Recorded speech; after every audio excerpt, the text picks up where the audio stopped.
Hi, എല്ലാ കൂട്ടുകാർക്കും നമ്മുടെ പുതിയ വീഡിയോയിലോട്ട് സ്വാഗതം. ഇന്ന് നമ്മൾ വന്നേക്കണതേ മൂലമറ്റത്താട്ടോ, തൊടുപുഴ മൂലമറ്റം എന്ന സ്ഥലത്താണ് നമ്മുടെ സൈറ്റ്. അപ്പം കഴിഞ്ഞ ആഴ്ച നമുക്കൊരു സൈറ്റ് ഉണ്ടായിരുന്നു, അതിനോട് ചേർന്നാണ് നമ്മുടെ അടുത്ത സൈറ്റ് വന്നേക്കണത്. ഇതും ഇരുമേച്ചിലാട്ടോ. ഇരുമേച്ചിൽ നമ്മൾ 2.5 ഇഞ്ചിൻ്റെ റൗണ്ട് വൈപ്പ് ലെഗ് കൊടുത്തിട്ട് നമ്മൾ മേഞ്ഞേക്കണ ഒരു ഇതാട്ടോ. അപ്പോൾ ഇതിൻ്റെ അത് ഉത്തരവും കഴിക്കോലെല്ലാം 3.5 ആട്ടോ കഴിക്കോലെല്ലാം കൊടുത്തേക്കണം. അതായത് 18 അടി ഒരു സൈഡിലോട്ട് 18 അടിയുടെ ഷീറ്റായിട്ട് നമ്മൾ ഇട്ടേക്കണം. അപ്പം 3.5 കഴിക്കോല് കൊടുത്തിട്ടുണ്ട്. ഏകദേശം നമ്മൾ പലരും ചോദിച്ചിട്ടുണ്ട് പട്ടിക എന്തോരം ഗ്യാപ്പിൽ അടിക്കണേ. നമ്മളൊരു ഇതിപ്പം 3 അടിയില്ല, 34 ഇഞ്ചിനാട്ടോ നമ്മൾ പട്ടിക അടിച്ചു. പിന്നെ ഇതിൻ്റെ അകത്ത് നമ്മൾ ചെയ്തേക്കണം 10 എമ്മത്തിൻ്റെ ആങ്കർ ബോൾട്ട് അടിച്ചു. പിന്നെ ഷീറ്റിന് നമ്മൾ ഇവിടെ ഇതുണ്ട്, ഷീറ്റിനൊന്നും നമ്മൾ പാത്തി കൊടുത്തിട്ടില്ല കേട്ടോ. പാത്തി കൊടുത്തിട്ടില്ല എന്ന് പറയാൻ കാരണം എന്ന് പറഞ്ഞാൽ ഇവിടെ ഇതുണ്ട്, റബ്ബർ ഇത്രയും കൂടുതലായിട്ടുള്ള നിൽക്കണോണ്ട് നമ്മൾ ഒരു കാരണവശാലും പാത്തി കൊടുത്തില്ല. പാത്തിയിൽ ഇപ്പം ഇവിടുന്ന് ഏകദേശം സെൻസൈഡിൽ നിന്ന് ഏകദേശം ഒരു 3.5 അടി 4 അടിയോളം പുറത്തേക്ക് തള്ളിയിരിക്കണം. അപ്പം വീട്ടുകാർക്ക് എന്നാണെങ്കിൽ അത് ക്ലീൻ ചെയ്യൽ നടക്കില്ലാത്തതുകൊണ്ട് നമ്മൾ റബ്ബറുള്ള സ്ഥലങ്ങളിൽ പാത്തി കൊടുത്തിട്ടില്ല. പിന്നെ നമ്മൾ പിന്നെ ചെയ്തേക്കണമെന്ന് പറഞ്ഞാൽ JSWൻ്റെ ഷീറ്റാണ് കൊടുത്തേക്കണത്. പിന്നെ ഇങ്ങനെ ഒരു ക്രോസ് കൊടുത്തിട്ടുണ്ട്.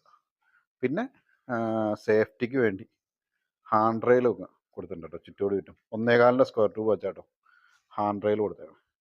അത് എല്ലായിടത്തും നല്ല ഭംഗിയായിട്ട് ഒരു 80 സെൻറ്റിമീറ്റർ ഹൈറ്റ് കിട്ടാൻ പാകത്തിന് 2 ലെയറിന്, അതായത് 40-നും 80-ലും കിട്ടാൻ പാകത്തിനുള്ള ലെങ്ത്തിനാണ് നമ്മൾ ഇത് കൊടുത്തേക്കണം. പിന്നെ ഇവിടെ കാറ്റ് കൂടുതലുള്ള സ്ഥലമായതുകൊണ്ട് നമ്മൾ വലിയ ഇതെടുത്തില്ല.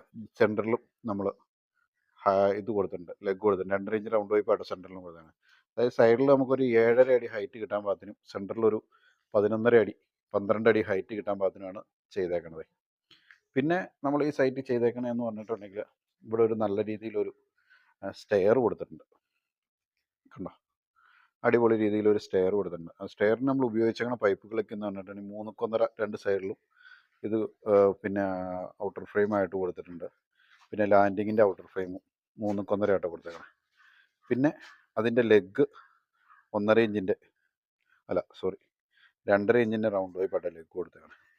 പിന്നെ നമ്മൾ സ്റ്റെയർ വേണം, അതിൻ്റെ പടി ഫുള്ള് കൊടുത്തേക്കണം 3.25 ആട്ടോ. ഉള്ളിലെല്ലാ പീസുകളും 3.25 കൊടുത്തേക്കണം. കണ്ടോ, അതിൻ്റെ സൈഡിൽ പട്ട വെച്ചടിച്ച് ഇതിപ്പോൾ നമുക്ക് വരുന്നത് 19 സ്റ്റെപ്പാട്ടോ. അതാണ്ട് ഒരു 7 ഇഞ്ച് ഹൈറ്റ് കിട്ടാൻ പാകത്തിനുള്ള രീതിക്കാണ് നമ്മൾ കൊടുത്തേക്കണം. പിന്നെ കുട്ടികളുള്ളതിൻ്റെ പേരിൽ നമ്മൾ 1.1 സ്ക്വയർ ട്യൂബാണ് ഹാൻഡിൽ കൊടുത്തേക്കണേ, അതും ഹാൻഡ് റെയിൽ കൊടുത്തേക്കണേ. അതുകൂടാതെ അതിൻ്റെ അകത്ത് 2 എണ്ണം ഉള്ളിൽ കൊടുത്തിട്ടുണ്ട്.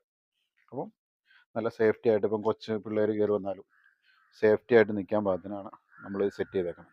അപ്പം നമ്മളിപ്പം അങ്ങനെ എല്ലാമാണ് നമ്മൾ ഭംഗിയായിട്ട് ചെയ്തേക്കണം. അപ്പോൾ ഇത് വലിയ ഹൈ കോസ്റ്റിലോ ഒന്നും ചെയ്തേക്കണ വർക്കല്ല, എന്നാലും ലോ കോസ്റ്റിലാണെങ്കിൽ പോലും നമ്മളിതിനകത്ത് വേറെ കോംപ്രമൈസ് ഒന്നും കൊടുത്തിട്ടില്ല. JSWൻ്റെ ഷീറ്റ് ഇട്ടിട്ടുണ്ട്. പിന്നെ നമ്മൾ ഉപയോഗിച്ചേക്കണ സ്ക്രൂ എന്ന് പറഞ്ഞിട്ടുണ്ടെങ്കിൽ ഇതുണ്ടോ, കൊറോഷീൽഡിൻ്റെ സ്ക്രൂ ആട്ടോ ഫുള്ള് നമ്മൾ ഉപയോഗിച്ചേക്കണം. അപ്പോൾ നമ്മുടെ വീഡിയോ ഇഷ്ടപ്പെട്ടെങ്കിൽ ലൈക്ക് ചെയ്യുക, ഷെയർ ചെയ്യുക, സപ്പോർട്ട് ചെയ്യുക. ഇതേപോലെയുള്ള വേറെ വീഡിയോകളുമായിട്ട് നമ്മൾ വരുന്നതായിരിക്കും. ഓക്കെ.